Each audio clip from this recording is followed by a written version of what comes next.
ఒక్కసారి స్టాటిస్టిక్స్ చూద్దాం. That A country నుంచి ఎంతమంది H1B హోల్డర్స్ అమెరికాకి అడుగు పెట్టారు అనేది ఒకసారి చూసుకుంటే పెడుతున్నారు అనేది. This graph explains. Like if you see that entire blue, usually మనకి అమెరికన్ ప్రెసిడెన్షియల్ ఎలక్షన్లో చూస్తే దట్ ఈ blue stands for Democrats, but ఇక్కడ అది కాదు. సో గ్రాఫికల్గా ఎక్స్ప్లెయిన్ చేస్తుంటే ఇండియా ఎంత పెద్ద ఎత్తున H1B హోల్డర్స్లో అది లబ్ధి పొందింది అనేది మనం దీంట్లో చూస్తున్నాం, విచ్ ఇస్ 72.69%. ప్రిడామినెంట్గా 3,20,791 మంది H1B మీద ఉన్నారు. So that is the top place. Number 2 is China. So as the population, so India తర్వాత చైనా ఉంటుంది కాబట్టి ఇక్కడ కూడా అదే ఉంది. చైనా పర్సెంటేజ్ తీసుకుంటే ఇట్ ఈస్ 12.5%. 55,038 మంది చైనా నుంచి H1B పొందిన వాళ్ళు అక్కడ కనబడుతున్నారు. తర్వాత ప్లేస్లో Canada, which is merely like 1.09%, which is 4,235 మంది. కొరియా, సౌత్ కొరియా నుంచి చూసుకుంటే కనుక 0.9%, 4,097 మంది. తర్వాత ఫిలిప్పీన్స్ 3,501 మందితోటి 0.8%గా సౌత్ కొరియా నుంచి H1B పొందిన వాళ్ళలో ఉన్నారు. సో దీన్ని బట్టి ఎస్ అఫ్ కోర్స్ మన భారతీయులకి H1B ప్రాధాన్యత ఉందా లేదా అంటే మనకి స్టాటిస్టిక్స్ చెప్తున్నాయి. At the same time so ఆ టాలెంట్ ఉండబట్టే భారతీయుల్లో ముఖ్యంగా ఐటీకి సంబంధించి ఈ స్టెమ్ కోర్సెస్ చేసిన వాళ్ళు ఆ పైన ఏ రకంగా ఉద్యోగాల్లోకి వెళ్ళారు అనేది మనకి స్టాటిస్టిక్స్ చూస్తే తెలుస్తుంది. ఒక్కసారి సుబ్బారావు గారితో మాట్లాడదాం. సుబ్బారావు గారు. Yes sir. సో ఇప్పుడు నేను స్టాటిస్టిక్స్ చదివాను సార్. సో ఇంతకుముందు రవీందర్ గారు మాట్లాడింది మీరు విన్నారు, మాలవిక గారు చెప్పింది కూడా మీరు విన్నారు. How is this like new proclamation order, ఈ మొత్తం గేమ్ చేంజర్ ఎలా అవ్వబోతుంది? సో దీని ఇంపాక్ట్ భారతీయులపై ఏ రకంగా ఉండబోతోంది? రవీందర్ గారు చెప్పినట్టుగా ఇది ఒక ప్రెషర్ టాక్టిక్ మాత్రమేనా, or is it going to change, or is it just a reset button? How do you see this? Sir, ఈరోజు చాలా అమెరికన్ న్యూస్ పేపర్స్ ఇచ్చిన దాని ప్రకారం కూడా న్యూయార్క్ టైమ్స్ కానీ గార్డియన్ కానీ the president is not having the complete powers to issue this type of orders. ఎందుకంటే H1B visa fee అనేది ప్రాసెసింగ్ ఛార్జెస్ ని కవర్ చేయడానికి ఫిక్స్ చేసే ఫీజు కానీ ఒకళ్ళని శిక్షించడానికి ఫిక్స్ చేసే ఫీజు కాదు. అయితే ఆయనకి పవర్ అనేది ఉండొచ్చు, but it may be arbitrary. He has to take the Congress approval before making in that, and he also make the administrative procedural act అనేది ఒకటి ఉంది అక్కడ. దాని ప్రకారం ఒక notice and comment and rule making position ఇవాళ చెప్పి రేపు అందరూ వచ్చేయాలి అంటే అది జరిగే ప్రక్రియ కాదు. ఏ కోర్టుకి వెళ్ళినా కూడా అది నిలబడదు. Minimum 1 month notice they have to give it in that. అది కంపెనీస్ కూడా 2 days ముందు బిఫోర్ పిలిచి CEOs అందరినీ this the rule position, you please encourage cooperate అంటే అది ఎన్ని కంపెనీలు పిలవగలడు ఆయన? Maximum 10 companies have maybe attended. It is in the top companies maybe in that. అయితే there is a lot of legal issues will be there. It is in that. అయితే మనకి judicial system గురించి తెలుసు. కేసు యాక్సెప్ట్ చేయడానికి కూడా minimum 6 months పడుతుంది. ఇప్పుడు lot of cases are pending on the tariff also which are pending in that. అయితే big tech companies, universities, trade associations will fight for this and they have to put it in the proper form, because already India-US trade bilateral discussions are going on. ఇందులో ఈ service matters, particularly the visa fees అనే దాని గురించి కూడా చర్చించి, ఎందుకంటే ఒక పక్క ప్రతిరోజు ఆయన నా best friend, India is my old friend, ఇది అన్ని డైలాగులు చెప్తూ ఉంటారు కదా. How far he will help us, it is in that. ఎందుకంటే Indian technocrats, Indian engineers, technologists are played a very, very important role in the US development. It is in that, either in the leadership or maybe in the earnings or maybe technological development ఏ విషయంలో తీసుకున్నా కూడా. అయితే ఇది ఒక చర్చించాల్సిన విషయం.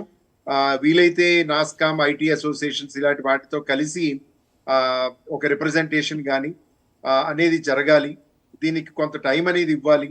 ఎందుకంటే over night రమ్మనమండం అనేది ఎంతవరకు ఈ become the unpopular by doing this type of issues in that. Okay, so ఓవరాల్గా భారతదేశం మీద దీని ఇంపాక్ట్.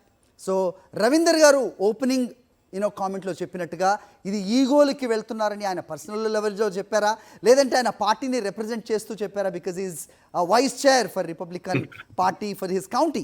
సో అది ఉంటుందా? అది ఉంటే కనుక ఇది ఎప్పటిలోగా ఇది వైప్ ఆఫ్ అయిపోయే అవకాశం ఉంటుంది, ఈ జింక్స్ అన్ని ఎప్పుడు బ్రేక్ అయ్యే అవకాశం ఉంటుంది, దీని ఇంపాక్ట్ నిజంగా ఎలా ఉంటుంది మన ఇండియా మీద, నిజంగా భారత ప్రభుత్వం సో అంటే ఎంత పెద్ద సంఖ్య మనకి అమెరికాలో ఉంది అనేది పక్కన పెడితే నేషనల్ ఇంట్రెస్ట్గా భారతదేశం చూస్తూ వస్తోంది కాబట్టి సో దీని మీద రెస్పాన్స్ ఏ రకంగా ఉంటే మంచిది, ఉంది అంటే ఏం చెప్తారు? యాక్చువల్గా దీని వల్ల ఇంపాక్ట్ అనేది కంపల్సరీగా ఉంటుందండి. ప్రత్యేకించి small and medium IT companies effect ఉంటుంది. పర్టికులర్గా ఆన్ సైట్ జాబ్స్ పంపించే వాళ్ళకి, పర్టికులర్గా ఇప్పుడు బిగ్ కంపెనీస్ ఉన్నాయనుకోండి, టీసీఎస్, ఇన్ఫోసిస్, ఇలాంటి కంపెనీలు already they understand and they are taking the US లో local people they are employing in that. వాళ్ళకి పెద్ద ప్రాబ్లం ఉండకపోవచ్చు. అయితే చిన్న ఐటీ కంపెనీలు, సాఫ్ట్వేర్ కంపెనీలు, స్టార్టప్స్ వీటన్నిటికీ కూడా, ఎందుకంటే లో కాస్ట్ అవుట్ సోర్సింగ్ అనేది ఇబ్బంది అవుతుంది. పర్టికులర్గా ఓవరాల్ గా ఇది కానీ విరమించుకోకపోతే లేదా తగ్గించకపోతే దీని ఎఫెక్ట్ అందరికీ ఉంటుంది, బిగ్ కంపెనీస్ కి, స్మాల్ కంపెనీస్ కి కూడా. ఈ రోజు మీరు యుఎస్ లో ఉన్న చాలా స్టార్టప్స్, ఇండియన్ టెక్నోక్రాట్ స్టార్ట్ చేసినవి అవనియండి, సర్వీస్ సెక్టార్ లో అవనియండి, వీళ్ళంతా కాంట్రాక్ట్ బేసిస్ లోనో ప్రాజెక్ట్ బేస్ లోనో ఇండియా నుంచి H1B వీసా మీద ఎంప్లాయీస్ ని తీసుకోవడం జరుగుతుంది. వాళ్ళ ప్రాజెక్ట్ కాస్ట్ తో పాటు ఇది ఒక పెర్ క్యాండిడేట్ $1 lakh పే చేయడం అంటే it is a big burden to the company. Then automatically ఇంకా ఆన్ సైట్ ప్రాజెక్టుల కింద మారిపోయి అది ఇండియా నుంచి అవుట్ సోర్సింగ్ చేయడమో లేదా ఇంకో కంట్రీ నుంచి అవుట్ సోర్సింగ్ చేయడం అనేది జరుగుతుంది. ఎందుకంటే ఒక్క క్యాండిడేట్ మీద సపోజ్ ఒక కంపెనీ ఒక 100 మెంబర్స్ ని తీసుకుందాం అనుకున్నా, if they want to pay that $10 million pay చేయాల్సి ఉంటుంది. This a big burden. Automatic ఇది కాస్ట్ ఆఫ్ ప్రొడక్షన్ పెరుగుతుంది. Automatically their product may not be viable in the market. Some time it is in that. It is not only affecting the Indian IT industry, it is also affecting the US IT industry. ఇప్పుడు tariffs పెంచడం వల్ల మిగతా countries ఎలా ఉన్నా US లో కూడా citizens suffer అవుతున్నారు. ఎందుకంటే కొన్ని ప్రొడక్ట్స్ దొరకట్లేదు, కొన్ని ప్రొడక్ట్స్ కాస్ట్ పెరిగాయి. ఇప్పుడు ఇదే విధంగా ఇవాళ వరకు గూగుల్ అనేది కొన్ని free services world wide provide చేయొచ్చు, రేపు పొద్దున చేయలేకపోవచ్చు. They may increase the cost. It is in that. ఇప్పుడు ఈ ఇయర్ లో మీరు చూపించిన స్టాటిస్టిక్స్ ప్రకారం ఒక అమెజానే మోర్ దెన్ 10,000 పీపుల్ తీసుకుంది. ఇప్పుడు ఇందులో 2,000 పీపుల్ రేపు కమింగ్ డేస్ లో రావాలి అనుకుంటే they have to pay for that $1 lakh. ఇప్పుడు ఒక 200 పీపుల్ ఇంటూ $1 lakh అంటే it's a big burden to the company. Even everything they cost they are calculating, it is in that. In the competitive world it is in that. ఈ రకంగా then what is the alternative for Indian IT companies? They have to think and the outsourcing. ఎందుకంటే ఆయన out sourcing మీద కూడా ఏదో fine వేస్తానంటున్నాడు, ఎందుకంటే hike fees అంటున్నాడు. ఎందుకంటే అయితే ఒకటి రవీంద్ర గారు చెప్పినట్టు ఆయన ఎప్పుడు కూడా ఏ విషయంలో కూడా స్టేబుల్ గా ఉండడు. ఇవాళ చెప్తాడు, రేపు మారుస్తాడు, 200 అంటాడు, తర్వాత 20 అంటాడు. He can change. He's not a stable person. Not when he signed the bill or the order. అంతకు ముందు ఓవరాల్ గా మారుస్తారు, మనం చూస్తూనే ఉంటాం. బట్ ఇది చాలా సీరియస్ గా సైన్ చేశారు ప్రొక్లమేషన్ ఆర్డర్. సార్ చాలా సార్లు ఆయన సైన్ కూడా చేస్తూ ఉంటాడు సార్. సైన్ చేసాక కూడా they can revise it or maybe my advisers told in that అంటాడు. లేదంటే కోర్టులోని judicial officers they may give a negative అనేది వచ్చేటప్పుడు కూడా మార్చొచ్చు.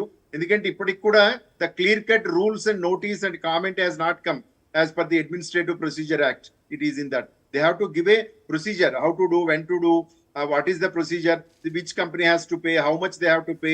బికాస్ ఇప్పుడు ఒక కంపెనీ 100 మెంబర్స్ ని తీసుకున్నారు. 100 మెంబర్స్ అంటే $100 million కట్టాలి అంటే that much reserve that company also must hold.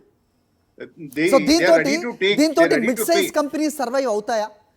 Small and mid size companies అసలు సర్వైవ్ అయ్యే ఛాన్స్ ఉందా? లేదు, ఛాన్స్ లేదు. Small and big companies Then how is it helping US economy? Then how is it helping US economy? I have a doubt. I have a doubt. ఆయన చెప్పే argument ఏంటి అంటే, ఒకటి యుఎస్ సిటిజన్స్ కి employment అనేది రావాలని, రెండోది ఏంటంటే చాలా ఫేక్ H1B వీసాలు జరుగుతున్నాయని, తర్వాత చాలా తక్కువ శాలరీలో H1B వీసాలు ఇష్యూ చేస్తున్నారు. అది అలా చేయడానికి లేదు, అట్లీస్ట్ $1.55 lakh తోటి ఇష్యూ చేయాలని. తర్వాత వీటన్నిటికన్నా ముందు the highest loan from the world bank, which country is in the US is the highest loan country. వాళ్ళు ఏదో రకంగా ఇప్పుడు గోల్డెన్ కార్డ్ అన్నారు, ఒక 10 బిలియన్స్ కడితే పర్మనెంట్ ఎంప్లాయ్మెంట్ ఇస్తానంటున్నాడు. ఆయన he want money whatever the way it is in that. Right, because is But a ఇక్కడ బిజినెస్ మ్యాన్, రెండు ఎవ్రీబడి నోస్ దట్. important విషయాలు ఏంటంటే nothing wrong in it, right? ఆయన పర్స్పెక్టివ్ లో అది రాంగే కాదు. రవీంద్ర గారు,